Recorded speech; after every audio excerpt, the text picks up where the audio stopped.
Mom, go home right now. The baby's in danger. My 6-year-old daughter Emma suddenly grabbed my clothes and screamed in the queue for a Disneyland attraction. Everyone around us turned at once. I knelt down and looked into Emma's eyes. What's wrong? What happened? Emma was trembling and crying. Her small body was rigid with fear. The baby. Aunt Lily. Something was stuck in my daughter's throat, words she couldn't form. I immediately took out my phone and called my sister Lily. The ringtone continued. No answer. No matter how many times I called, she didn't pick up. Anxiety gripped my chest, and my breathing became shallow. Claire, it's okay. Lily's there. My husband David placed his hand on my shoulder. That hand should have felt warm, but somehow it felt cold. But Emma's eyes were serious. Those eyes weren't lying. As a mother, I knew. We left the line and ran to the parking lot. An hour earlier, we had left home with smiles. Our 5-month-old son Noah. Soft hair, tiny hands. My sister Lily had said cheerfully at the door, "Leave it to me." Lily was a former pediatric nurse, much better with babies than I was. I thought I could relax with her there. Have fun at Disneyland. I'll watch Noah. Lily had waved at the door. But behind that smile, something felt off. Her eyes weren't smiling. Looking back now, maybe that was a sign. 2 years ago, Lily had a miscarriage at 7 months pregnant. Since then, she had changed. The cheerful sister I knew became quiet, stopped joking around. She stopped going to gatherings with friends. When I asked, "Are you okay?" she always answered, "I'm fine." But her eyes weren't smiling. And recently, she had started staying over at my house more often. Watching Noah heals me. Lily would say that while sitting in front of the baby's crib. Sometimes for hours. Even when Noah was asleep, she would just stare. I thought that gaze was love. But now it's different. Maybe it was something else. In the car, I kept calling my sister over and over. No answer. I sent messages. They weren't being read. I called our neighbor Mrs. Rodriguez. She was a former social worker who had lived next door to us for years. Rodriguez. Please, can you check the house? My voice was shaking. After a moment of silence, Mrs. Rodriguez answered in a calm voice. Okay, Claire. I'll go right now. 5 minutes later, Mrs. Rodriguez called back. There was tension in her voice. Claire, no one's here. But the front door is open. My heart pounded violently. Please look inside. Please. I'm going in now. In the living room, there's a cell phone on the floor. Where's Noah? He's not here. I don't see him anywhere. My world collapsed. David pressed the accelerator. He ran red lights. Horns blared. But I couldn't hear anything. All I heard was Noah's crying voice screaming inside my chest. When we arrived home, I jumped out before the car stopped. The front door was open. Wind was blowing inside. Lily's phone was on the living room floor. The screen was cracked. As if someone had thrown it. Noah. Lily. My scream echoed through the empty house. No response. Only an eerie silence. I searched the entire house. I opened the bedroom door. No one. The bed was still made. I ran to the kitchen. Empty. I went down to the basement. Nothing in the darkness. My breathing was labored. My chest hurt. Mrs. Rodriguez came in through the front door. Deep worry was etched on her face. Emma was trembling slightly beside me. David was walking around the house while calling the police on his phone. Then Emma tugged at my hand. Mom. What is it, Emma? My daughter said in a small voice, but clearly. Aunt Lily's been acting strange lately. I knelt down and looked into Emma's eyes. What do you mean? Tell me. Emma started to speak, though trembling. At night, she cries in Noah's room a lot. I heard her when I got up to use the bathroom. Did she say anything? My daughter gripped my clothes tightly. I'm sorry, Mommy's late. But it's okay now. Let's go together, over and over. My blood froze. Go together. Where? David had hung up the phone and was looking this way. I couldn't read his expression. When did you start hearing this? For a long time, but this morning was the strangest. This morning? What happened this morning? Tears overflowed from Emma's eyes. She said, I'm going to end everything today. While holding Noah. Those words echoed in me over and over. End everything. And what? I stood up and looked around the house. There must be something I was missing. A clue. Something Lily had left behind. And then I noticed. The door to the stairs leading to the roof was slightly open. The roof. I rushed to the stairs. David shouted from behind, Claire, wait. But I couldn't wait. Noah might be there. I ran up the stairs. 1 step, 2 steps, 3 steps. My heart rose to my throat. I pushed open the door to the roof. Strong sunlight stabbed my eyes. And then I saw her. My sister Lily. She was sitting on the edge of the roof, holding Noah. Time stopped. The wind was blowing. Lily's hair swayed. Noah was sleeping quietly. As if nothing was wrong. But right behind the edge was the bottom of the 5-story building. The asphalt parking lot. Lily. At my voice, my sister turned around. Her face was a mess of tears. Her eyes were red and swollen. How long had she been crying? I'm sorry. My sister's voice trembled. The voice she had when she did something wrong as a child. But this wasn't a child's mischief. What are you doing? Give me Noah. Please. I tried to step forward. But Mrs. Rodriguez grabbed my arm. She shook her head. A silent message not to provoke her. Lily shook her head. This child is my child. What are you saying? Lily, get a hold of yourself. This is the child I was supposed to give birth to. The child I lost 2 years ago. My sister's voice got louder. Almost a scream. Noah moved a little. He might wake up. If he wakes up and cries, Lily might be startled. I didn't want to imagine it. Lily, please. Come down. Let's talk. Okay. But my sister wasn't listening. Her eyes were looking far away. At some other place. Some other time. David came up the stairs. He came out onto the roof. He saw my sister and stopped. Lily, calm down. At David's voice, Lily's body stiffened. As if electricity had run through her. And then she slowly stood up. Don't come near. Lily screamed. Fear was mixed in that voice. Not just sadness. Fear. Some other emotion.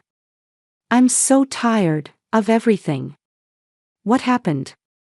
Tell me, Lily. I'm your sister. Tell me everything. My sister looked at me. There was despair in those eyes. But at the same time, I also saw a strong will to say something. She said in a trembling voice. David. At that moment, my husband stepped forward. Lily, you're losing it. You're mentally unstable. No. My sister screamed. Noah woke up. A small crying voice. My heart almost stopped. What you did? I can't stay silent anymore. David grabbed my arm. That hand was strong, painfully so. Claire, don't listen. She doesn't know what she's saying. The trauma from the miscarriage has broken her mentally. But something was wrong. Lily's eyes. Those weren't the eyes of someone lying. And David's hand. Why was he gripping so hard? As if he was trying to stop me. At that moment, Emma's voice came from behind. Daddy's lying. Everyone turned around. Emma was standing at the entrance to the stairs. With her small body, but with strong eyes, she was staring at her father. Emma, go to your room. David said in a low voice. But our daughter didn't move. Daddy went into Aunt Lily's room at night. Many times. I heard her crying. The world stopped. The sound of the wind, the sound of cars, nothing could be heard. Only Emma's words echoed in my head. Emma, that's. I looked at my daughter. And then at David. My husband's face had turned pale. That's not true, it's a misunderstanding. But there was no conviction in that voice. Lily screamed. I can't stay silent anymore. For 6 months. I've been enduring it. My sister's voice was a scream. As if all the accumulated pain was exploding. You told me many times, if you tell anyone, I'll kill you. No one will believe you. Even today you came back, you tried to take Noah hostage. So I ran, to the roof. Mrs. Rodriguez quietly raised her phone. The recording app was running on the screen. A red light was blinking. I recorded everything. Her voice was calm. But there was anger in those eyes. David backed away. No, it's not true. Claire, believe me. But I didn't know what to believe anymore.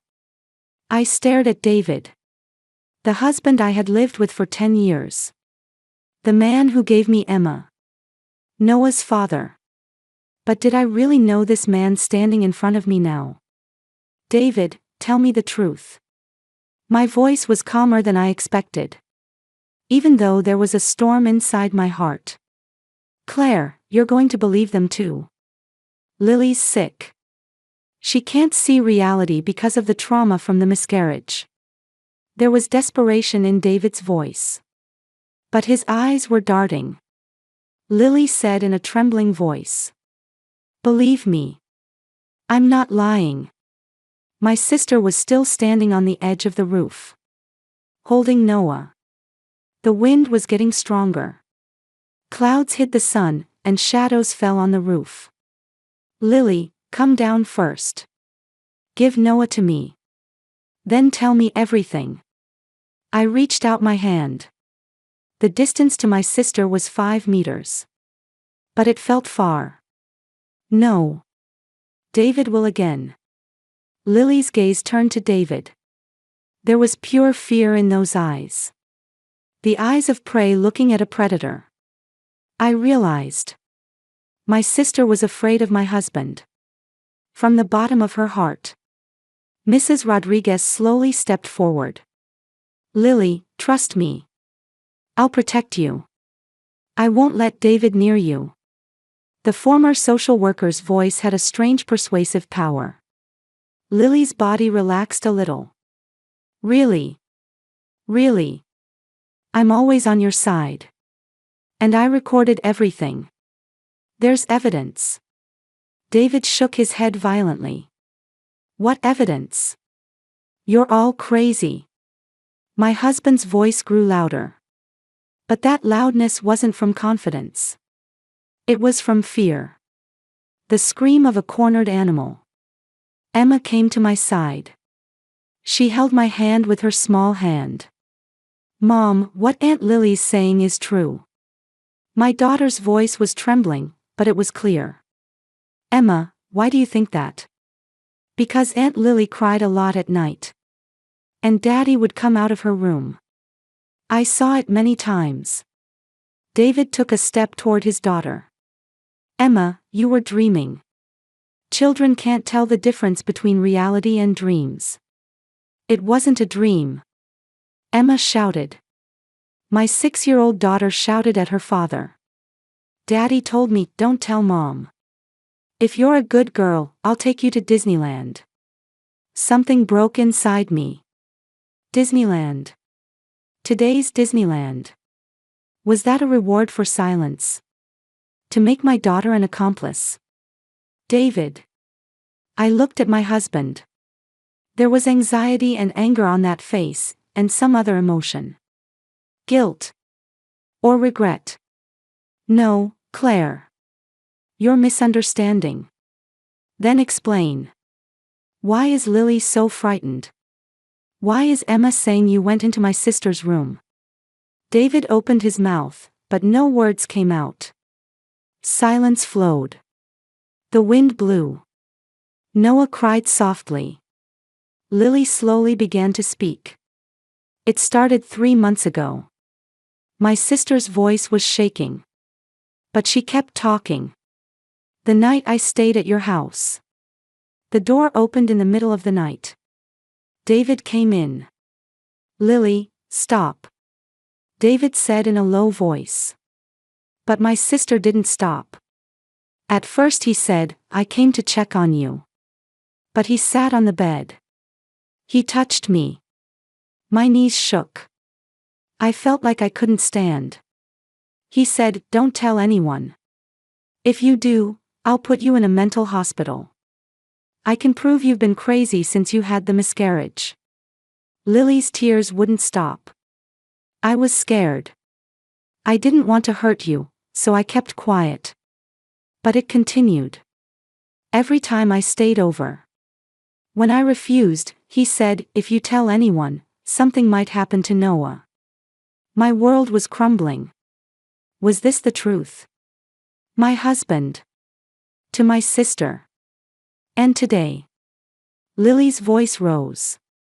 Today, after you left, David came back. He said, I forgot something. But when I saw his eyes, I knew.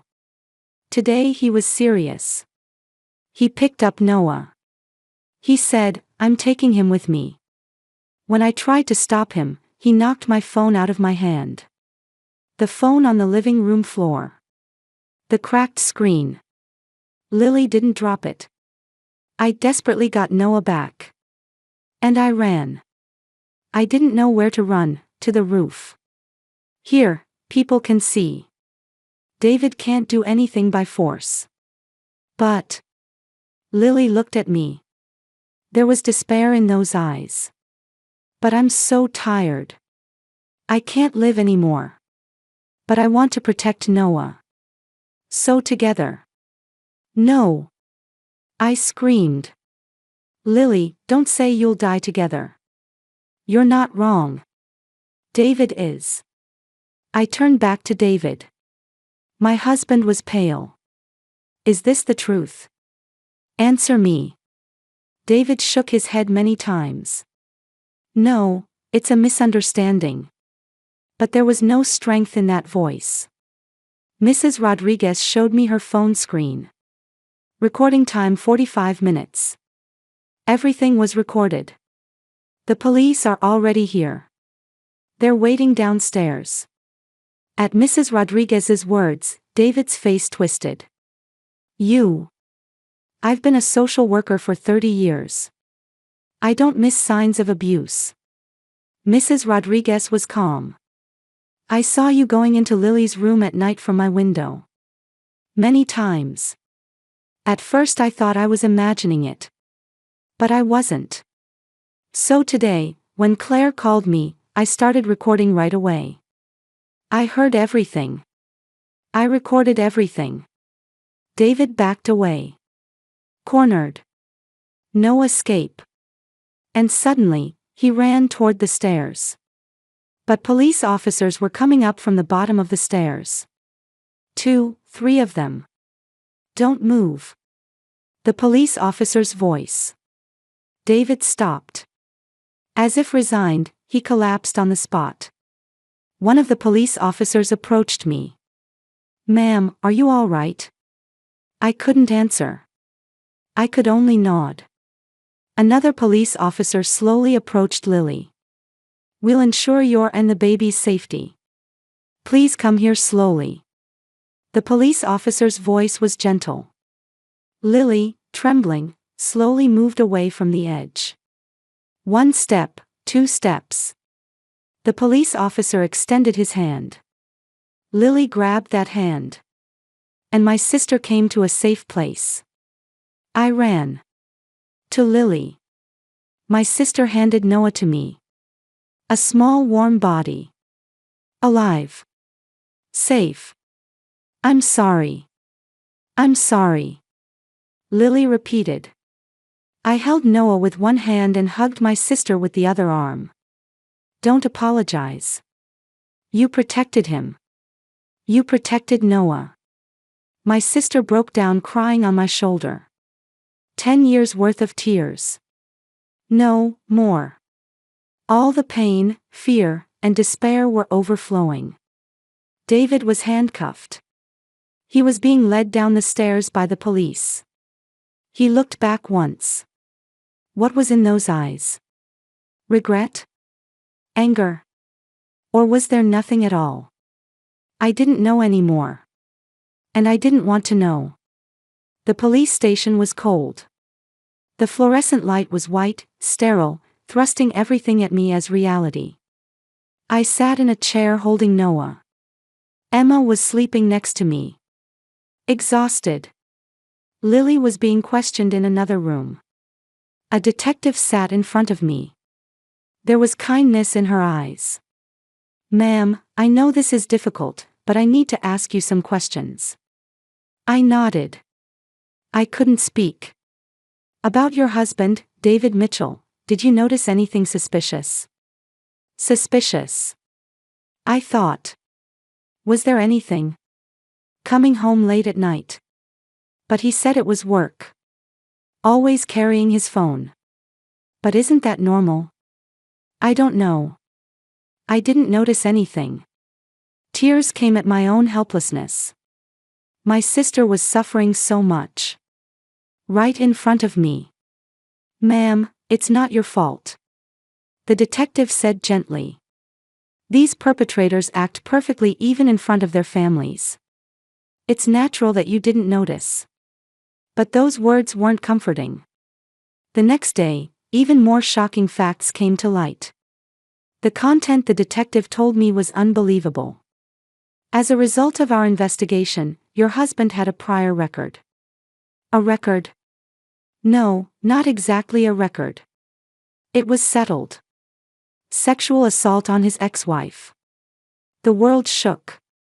Ex-wife. David had said he'd been married before. But he said the reason for divorce was incompatibility. His ex-wife testified. "She suffered the same harm as your sister. He was violent even during her pregnancy, and she miscarried." Lily's miscarriage. 2 years ago. Could it be? Could Lily's miscarriage also be? The detective nodded. "We examined your sister's medical records. The injuries at the time of the miscarriage match assault rather than a fall down the stairs." I leaned back in my chair. Everything was connecting. A terrifying puzzle was being completed. The settlement with the ex-wife was $50,000. In exchange for her silence, she accepted it. $50,000. We didn't have that kind of money in our savings. The investigation continued. A lawyer came to me. A female lawyer in her 30s. A brisk way of speaking. "Claire, I have bad news." "Is there more?" "David borrowed money in your name." "What?" The lawyer spread out documents. There was an unfamiliar signature. My name. But not my handwriting. $120,000. Gambling debts and additional settlement money to his ex-wife. He forged your signature. It's been confirmed by handwriting analysis. $120,000. Enough money to buy our house. In my name. Furthermore, the lawyer took out another document. The beneficiary of the life insurance has been changed. From you to David's mother. But I don't remember making such a change. This is also signature forgery. My hands shook. What did this mean? He was planning to, you. The lawyer chose her words. There's a possibility he was planning something. In the police search of the house, more evidence was found. From the drawer of David's desk. Records of large purchases of sleeping pills. Ordered online. From overseas sites where you could buy without a prescription. And forged medical records. A diagnosis made in my name. Postpartum depression. Possibility of suicide.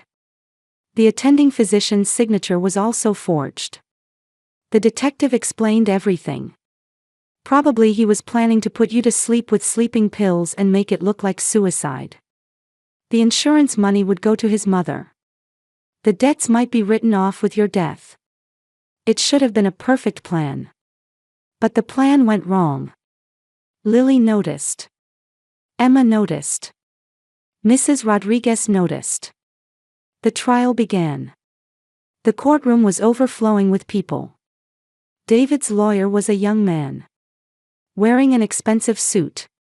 Lily Thompson's testimony is not credible. She suffers from mental illness from the trauma of her miscarriage. The lawyer said to the jury. It's her delusion. David Mitchell is innocent.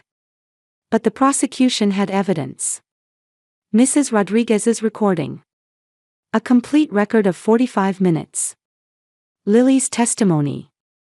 David's threats. Everything was recorded. And witnesses took the stand. First, Emma. My 6-year-old daughter stood at the witness stand. A small body. But straight eyes. You're David Mitchell's daughter, correct? The prosecutor asked gently. Yes. Can you tell us about your father? Emma spoke clearly, though trembling.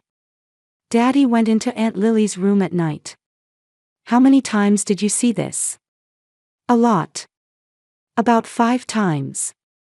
Did your father say anything? He said, "Don't tell Mom. If you're a good girl, I'll give you a reward." The jurors looked at each other. And then the next witness. The ex-wife. She was a woman in her mid-30s. Dressed conservatively. But there was deep sadness in her eyes. I was also sexually assaulted by David. Her voice trembled. He was violent even during my pregnancy. And I miscarried.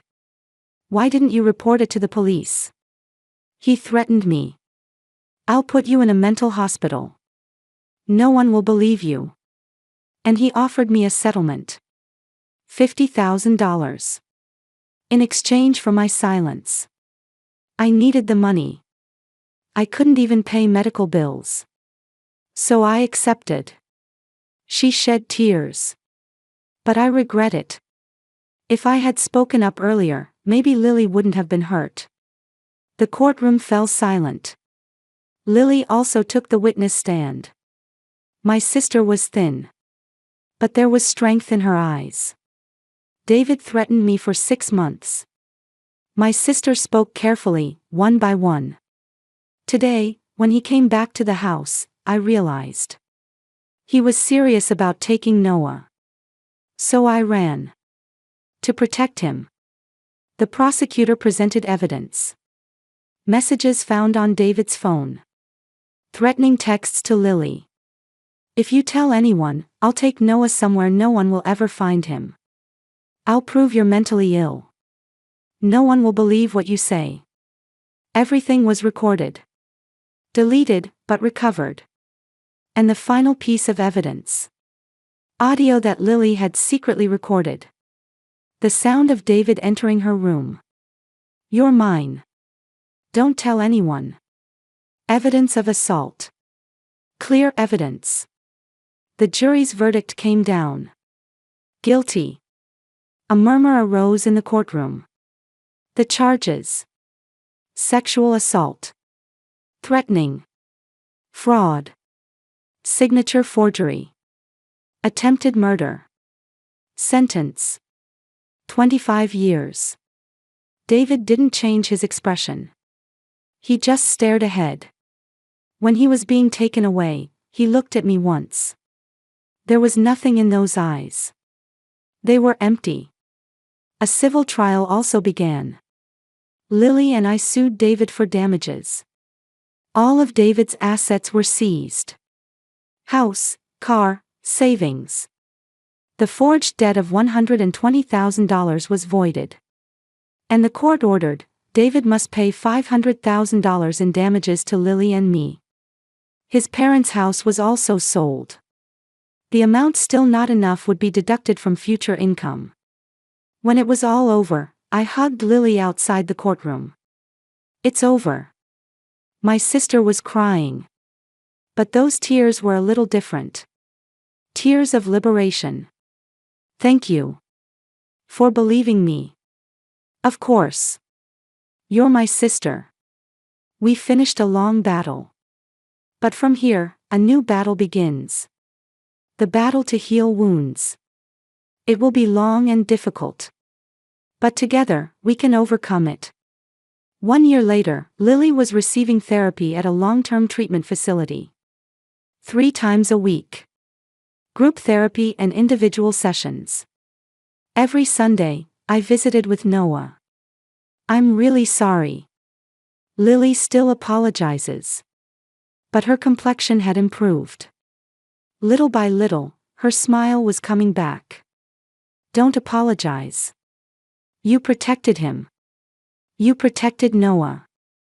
I handed Noah to my sister. My son at 1 year and 5 months old. He was starting to toddle around. Lily gently picked up Noah. He's gotten so big. Tears glistened in my sister's eyes.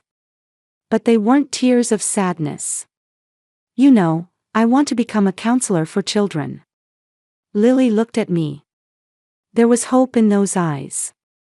I want to help children who've been abused. For people like me who couldn't speak up. That's wonderful. You can definitely do it. Emma now goes to therapy once a week. With a child specialist counselor. At first she had nightmares. But now she's calm.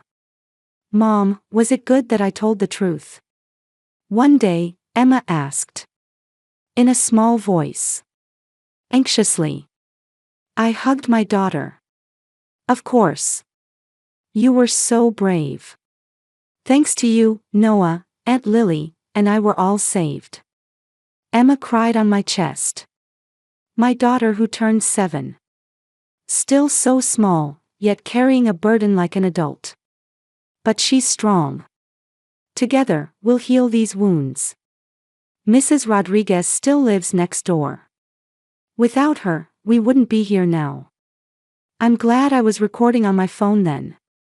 She said while making tea. If you hadn't been there. Families help each other. Even if we're not blood related, neighbors are family too. Mrs. Rodriguez's words touched my heart. A letter arrived from David's mother. With trembling hands, I opened the envelope. I sincerely apologize for what my son did. But I don't ask for forgiveness. However, might I be allowed to see my grandchildren someday? It was written in careful handwriting. I thought for a long time. And then I wrote a reply. When Noah and Emma are grown, I'll tell them everything. And they'll decide. But for now, protecting them is my job. One day, Lily asked me. Hey, what do you think a real family is? I looked out the window. Blue sky. White clouds. Gentle wind. It's not blood. It's trust, and protecting each other. I looked into my sister's eyes. You risked your life to protect Noah. Emma had the courage to tell the truth. Mrs. Rodriguez kept the evidence. That's family. Lily shed tears. Thank you. Now we live in a new house. We sold that house. A place without David's shadow. A bright living room. Large windows. A yard where the children can run around. Photos are displayed in the living room. Me and Emma and Noah. And another one. A photo with Lily too. The four of us smiling. A real family isn't about blood ties. It's about protecting each other, supporting each other, having the courage to speak the truth. Noah is growing up healthy. Emma is still playing with friends at school today. Lily is steadily walking the road to recovery. We survived. Covered in wounds, the pain still remains. But we'll continue to live together. At dusk, I stood in the yard and looked up at the orange sky. The wind blew gently. No longer cold. A new tomorrow is waiting for us.